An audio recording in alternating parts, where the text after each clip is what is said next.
everybody. Thank you so much for all your beautiful words and responses to all my videos and blogs I wrote. That's really neat to see all you guys are really interested in what I have to share. What I'm going to read to you is part 1 of 2012 called Angels, Aliens, and Nature Spirits. Oh my! So I started writing this thinking I could lay it all out in a neat little letter, but as I started to write, I went into waterfall mode. This is a very overwhelming state to be in, as it is so hard to keep up on without being swept away. In asking my friends for help with this, they suggested I paste it and break the letters up into sections. The 2012 saga. This subject is so vast, and I cannot just give point-form sentences. Some people will need to have some evidence to back up all that I speak about, and how I came to fully grasping what this is about, and how it all works. I hope this all makes sense and is not too complex.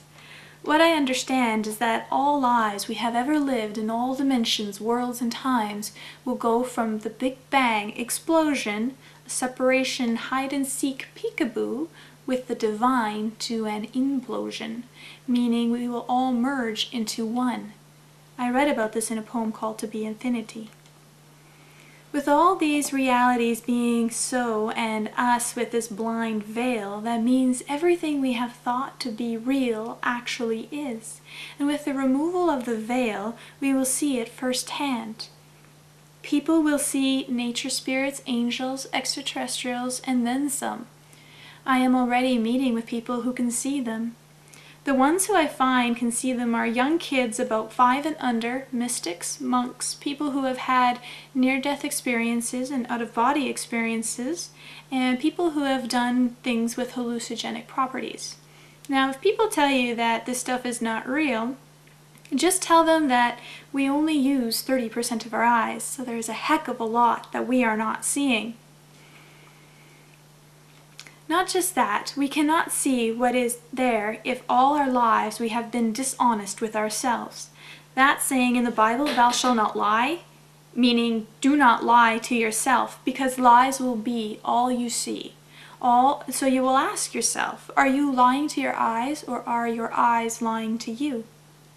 Perhaps showing you only what you want to see. In just the same way, so many tell others that they want to hear. Just in that the same way that so many tell others just what they want to hear. Then how can we be surprised that when people turn out to be not what we thought? So honesty with self is a key to understanding all this. That means people will have to eventually empty their cup of being to find out who they are. It is a form of surrender and humility, most necessary for the process. More and more people are seeing more than ever before. However, we could also see nature spirits in the early 1800s. There are lots who can see them in other countries, like Iceland, for example. What is going on with these people? My guide said that everyone has had experience and memories of interactions with the paranormal, but they do not remember because their conscious mind acts like a filter of what is reality and what is not. The conscious mind, to me, seems like the Illuminati, in that it decides what I can know and what I can't, like our education and media system. What happens is every paranormal experience we have gets filed to the bottom of the pile. Like the mind saying, "No, cannot deal with that yet, we'll do it later. Not ready, perhaps we will deal with it in the dream time." The mind will do this for countless lifetimes until what was on the bottom of the pile has risen to the top and now bleeds into our reality. Each person sees entities that are from their comfort belief reference zones. So many are talking about the star people showing themselves. Will we finally allow ourselves to see them as a cooperative collective? Then there are the nature spirits and angels. They also have spoken to me about being more present in our life. So what does this mean? Are they all coming together for one big tea party? What is the nature of the relationship between the ETs and fairies? What are the parallels between angels, nature spirits, and star people? To interact with all of them brings about missing time. Better hire a detective. Here we go. Each of them expresses a particular age, a particular worldview, but together they show an extraordinary kinship of mind and spirit. They came from a strange dimension which is both part of and outside the world, and the people they took vanished into this dimension too. They all seem to have superpowers, and David Wilcock and many others speak about us all having these kinds of powers to come. Like angels or ghosts or aliens, fairies were shapeshifters. They could look like tall, beautiful human beings, Pleiadians, or like insubstantial creatures of mist and fire. They exhibited strange inhuman behavior and came from an undefined dimension in this world but not of it. Many mistake fairies for ghosts. And what about the gods? Is this also just another word for these beings? Gods from the stars, etc. Both aliens and fairies often took up people with them. They were reputed to need a mate to mate with women, as they could not reproduce themselves. Occasionally, a man could also be taken, and certainly children. I have come across many people who were swapped in the crib, and they are known as changelings. Old documents even exist which recount factually stories of the abductions of humans by fairies or aliens.